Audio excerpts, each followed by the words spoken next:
For years, the message about going solar was pretty simple. Hurry up and get this huge tax credit. But now it's 2026, and that big federal incentive, it's gone. So what does that mean? Did we miss our chance? Has the sun kind of set on the best time to go solar?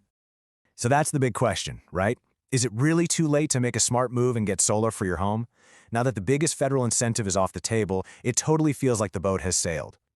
And look, it's a totally valid concern. That 30% residential clean energy credit, which officially wrapped up on December 31st, 2025, was, let's be honest, a massive reason why so many people went solar. So with that gone, is the whole dream of affordable solar just over? Well, not exactly, because the technology and, more importantly, the strategy behind home energy have changed in a huge way. What if missing that one tax credit actually opened the door to something much more powerful, more reliable, and, in the end, a way more valuable solution for our homes? See, the whole conversation has changed in 2026. We're not just talking about putting a few panels on your roof anymore. Nope, we're talking about creating your very own personal power plant.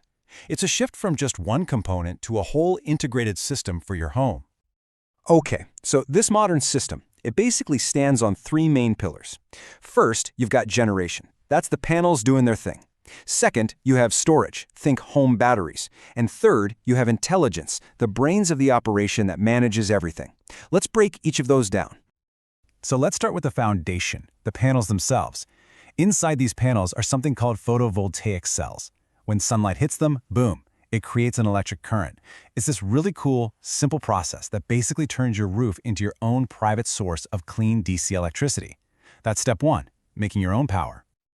All right, on to pillar number 2, and this one has become absolutely essential: storage. The easiest way to think about a home battery is like your own personal power piggy bank. You get to fill it up with all that free sunshine during the day. But why is this so critical now? Well, it's because the old way of doing things is kind of fading out. Back in the day, if your panels made extra power, you could just sell it back to the utility company for a really nice credit. That whole system was called net metering. But in more and more places, that deal just isn't what it used to be. Just look at how much the value of that extra power has changed. Under the old-school full retail model, you got a great credit for every kilowatt hour you sent back. But now with newer models like time of use or avoided cost, the credit you get for that midday power has plummeted. The bottom line, selling your extra power just isn't the great deal it used to be. And that brings us to the new strategy, the smarter way to play the game. Instead of selling your solar power for a low price when the sun is out, you store it in your power piggy bank. Then you use that free stored energy at night when electricity from the grid costs the most. It's a really simple but powerful financial move. You stop selling your power for pennies and start avoiding buying it for dollars. Okay, but what if that power piggy bank, that battery, wasn't just some box bolted to your wall? What if it was sitting in your garage? This, right here, is where the whole home energy system gets really, really cool, when you bring your electric vehicle into the picture. The technology that makes this all happen is called vehicle-to-home, or V2H for short. It's all thanks to something called bidirectional charging, which just means power isn't a one-way street anymore. It doesn't just flow to your car, it can flow from your car right back into your house. All of a sudden, your EV isn't just for driving, it's a massive mobile battery for your home. So what's the most dramatic benefit of this? Simple: power outages. See, even if you have solar panels, if the grid goes down, your system has to shut off for safety. The lights go out. But with a V2H system, your car just seamlessly kicks in and starts powering your house. The lights stay on. You're not just efficient anymore, you're incredibly resilient. And when you look at the numbers, the difference in power is just stunning. Your standard home battery, yeah, that'll get you through about a day of essentials. But the average EV battery? Whoa, we're talking 2, maybe even 3 days of power for your typical home. It's a huge upgrade in your energy security. So, you've got the panels making power, the battery and cars storing it, but what's the conductor of this whole orchestra? That's our third pillar, intelligence. Think of it like the super smart brain of your entire system. This AI-powered brain learns your family's habits, it checks the weather, it keeps an eye on utility rates, and then it automatically decides the absolute smartest, most cost-effective way to use your energy, moment by moment.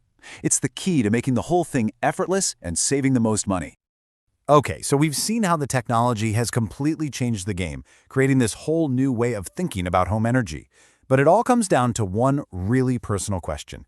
Does this actually make sense for you right now in 2026. So let's just quickly recap the big wins here. You're looking at lower and way more predictable energy bills. You've got real protection from power outages and a shaky grid. You're not at the mercy of the utility company's crazy rate hikes. And of course, you're doing your part for the environment by using your own clean energy. To help you figure that out, here's a super simple checklist. Just ask yourself these questions. First, how high is your current power bill? The bigger it is, the more you're going to save. Second, do some digging on local or state incentives. The big federal one is gone, sure, but a lot of others are still out there. Third, how reliable is your grid? If you're used to power outages, the backup power alone might make it worth it. And finally, are you thinking about getting an EV anytime soon? Because if you are, this whole system makes 100 times more sense. So, let's go back to our original question. Is it too late to go solar in 2026? And the answer is a definite no. But the question itself has changed. It's not just about saving a few bucks with panels anymore. It's about investing in a complete system that gives you energy independence, real security, and total control. The real question you should be asking yourself in 2026 isn't just about the cost. It's about what that kind of freedom is truly worth to you.